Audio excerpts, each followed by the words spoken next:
c'est-à-dire au palais, la plus haute institution, la présidence de la République du Sénégal, ñu defante ko ak gendarme yi. Grenade mënoon na fa génn, tir mënoon na fa am lu ne au palais. Ça renvoie. Violence. Quand je disais que nous sommes un pays violent, on m'a dit non, parce que tout est averti.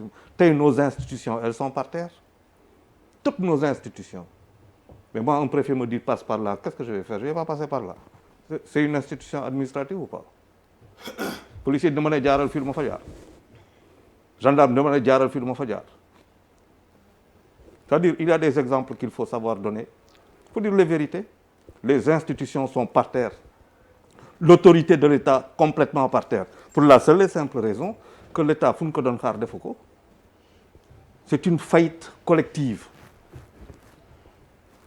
Nous voyons la plus mauvaise image qu'on pouvait donner de nous-mêmes, au monde et à nos enfants. Mais moi, je ne demande rien aux enfants, j'ai tout à faire pour eux. C'est ça la philosophie.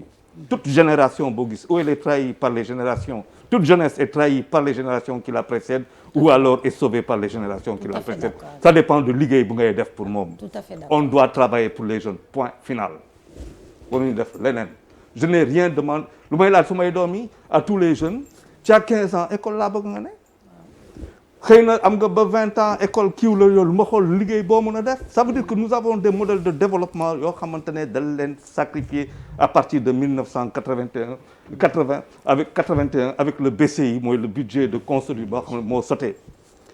Quand les écoles privées qu'est-ce qu'elles sont les écoles techniques mais amoon na fi kan moo tabax Gabon. Pourquoi il y a des njiyee les njiyee sont des njaay les mbiyee sont des mbay. Les Ngoma sont des Ngom, nous sommes Gabon, nous sommes Cameroun, nous sommes dans ces parties-là. Dans les années 70, 80, combien de Sénégalais ont quitté ici sans être des ingénieurs, rien qu'avec le niveau de bac F5, bac E, de la fosse, sans compter nous avons des comptabilités avec nous, dem ci bir dëkk yi. Ça veut dire le projet que nous avons c'est quel projet? Là, je dis tout le temps, suñuy doom yi, qu'est-ce qu'on veut en faire? Quel est le Sénégalais qu'on veut avoir pour 2050? Le Sénégalais qu'on veut avoir pour 2075?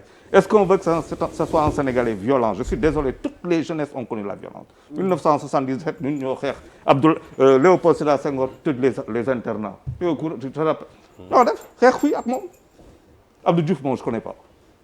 Moi, je n'ai pas connu. Abdoulaye Wade 2011 booba ngi fi ñii ñu ngi fi man duma wax yenn yi mais je pense avoir été l'un des cerveaux aussi en 2011 pourtant waaw si je dois écrire mon gars non musuma ne taal. Quand tu es le cerveau de quelque chose tu deviens dangereux. Ouais, tu deviens dangereux. Tu as été le parrain de la violence. Non, je n'ai pas été. Non, ils savent bien. Non, on s'est retrouvés sur des terrains. Il est le cerveau. Non, l'un des cerveaux, j'ai pas dit. Ah, ok. J'ai dit l'un des cerveaux. Tu peux le permettre. L'un des cerveaux. Et ne pas le reconnaître de ta part serait d'une malhonnêteté. Non, c'est pas. Je ne suis pas dans un problème de manque de reconnaissance. Non, je dis pas de reconnaissance, intellectuelle. Reconnaissance. Je ne suis pas dans la pyramide de Maslow. C'est la point de vue là, Rombona.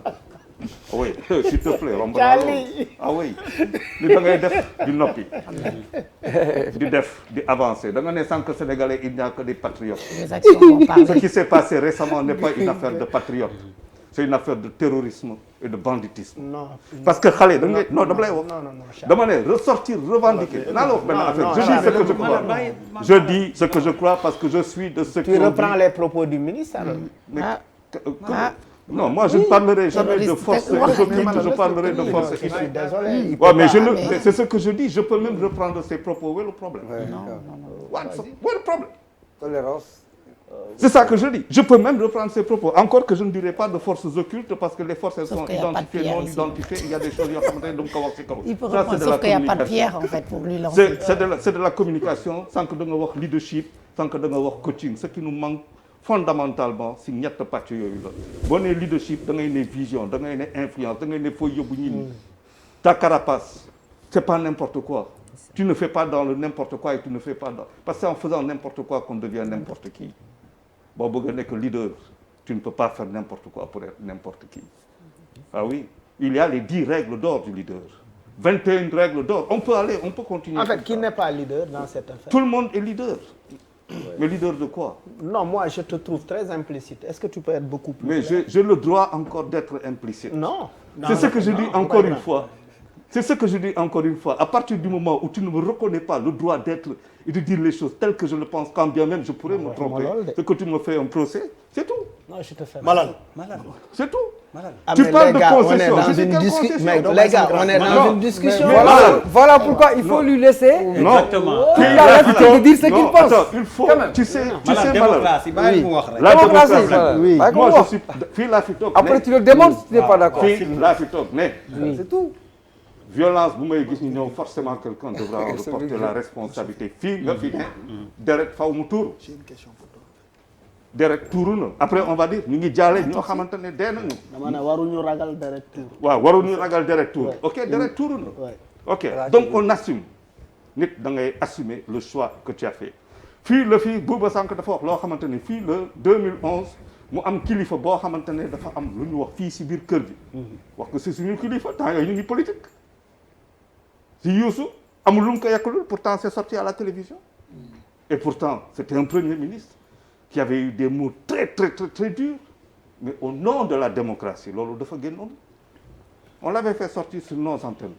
c'est la conception boo xamante ne moom la ñu am de démocratie pas autre chose dama ne tey les institutions sont par terre est-ce que vous vous rendez compte de ce qui est arrivé fii lañu fi toog avant que affaire yi am nous tous on a tapé sur la justice waouh parlons de notre justice comment des Sénégalais peuvent s'asseoir ne plus avoir confiance en leur justice c'est une institution par terre fii lañu fi toog Sénégalais yi di voter ay élection législative. Charles bu mu la toppee ci justice boobu tamit mooy li ma wax comme ce qui s'est passé non dafa am lu important lu am en France tey bu dee justice bi wóoluñu ko ba yegg fenn fii ndax amul lu tax tey on a vu un ministre de l'intérieur en France en exercice Gérard Darmanin pendant 9 heures de temps au tribunal judiciaire de Paris wuyu ji pour une accusation de viol boo xam ni 2009 la.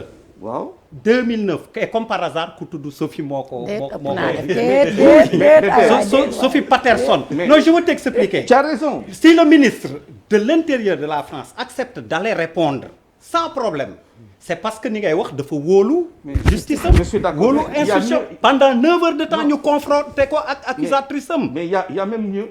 donc yow sooy wax loolu tamit mooy li ma la wax bu dee fii d'accord xalaatuñu mu am fii un ministre de la République di déférer ji à une convocation du tribunal mais problème bi Pape Djibril doon wax wala keneen doon wax moo mais posé wu suñuy mais institution c'est pour cela que je dis des institutions par terre parce qu'en France le président Nicolas Sarkozy a déféré et a été condamné il y a eu Prison ferme. non Sarkozy prison ferme oui. 1 an dont 2 avec sursis il a fait appel def naa ko la justice française est-elle par terre ici notre justice est par terre faaw nu nangu ko fii la ñu toog di wax ci suñu assemblée nationale pourtant des Sénégalais votent quand même des élections législatives donc nous on vote pourquoi ça veut dire Et on vote comment? je veux dire on vote Combien pourquoi de personnes votent sur combien de Sénégalais? voilà non même combien de Sénégalais loolu yëpp Oui, mais ça veut dire que c'est tey surtout comment on vote. mais c'est ce que je dis encore une fois fii la fi ay Sénégalais jël fi ay gaal en daaw il y a eu combien de morts? Plus de 500. Personne n'est sorti. Que vaut une vie dans ce pays-là? Et on n'a pas entendu l'Assemblée nationale. On n'a pas. Non, je dis pas seulement l'Assemblée nationale. Ça a été, je veux dire, ñi dañu toog fii lañ fi toog di ko fi wax. Dès que tu invites des gens yoo xamante ne duñ fi ñëw. Faut dire les choses. Il y a eu nos enfants qui sont morts en mer. Voilà, qu'est-ce qu'on a fait? C'est-à-dire qu'il est arrivé. Il y a des enfants qui vont quitter l'Allemagne qui doivent rentrer le 14. Comment ils vont venir? Qu'est-ce qui a été fait? Qu'est-ce que l'Allemagne a fait? Lu ñu jox ak lu demee noonu. Il y a des moments de dire de vérité. Quand le président fait des tournées dans le truc, c'est parce que tout simplement avec l'Union européenne, il y a 39 millions d'euros qui sont donnés par rapport à la création des emplois pour que les enfants restent dans leur localité. Enfin, il y a des travaux qui sont en train d'être faits. Le problème bi xam nga mooy lan. Parce que tout simplement ñun dafa am benn affaire boo xamante ne mooy suñu cat. Loo gis pour ñun marché la. dëgg moom dañ koy teg ci suuf am loo xamante ne moom la ñuy lijjante bëgg na ko buba lu ngay wax ni sànq dafa am solo ñun dañuy lijjante pour effacer avancer loolu tax ma ne la buñ koy continuer nii je suis désolé Sophie c'est pas que ce n'est plus jamais ça. Je suis convaincu que c'est désormais ça. Désormais. Parce que la violence, elle s'est inscrite et de la pure des manières dans nos gènes. Sans nous. Dans les gènes. Maintenant, sans En vous, fait, j'espère. deux secondes. Damay ñëwaat rek juste avant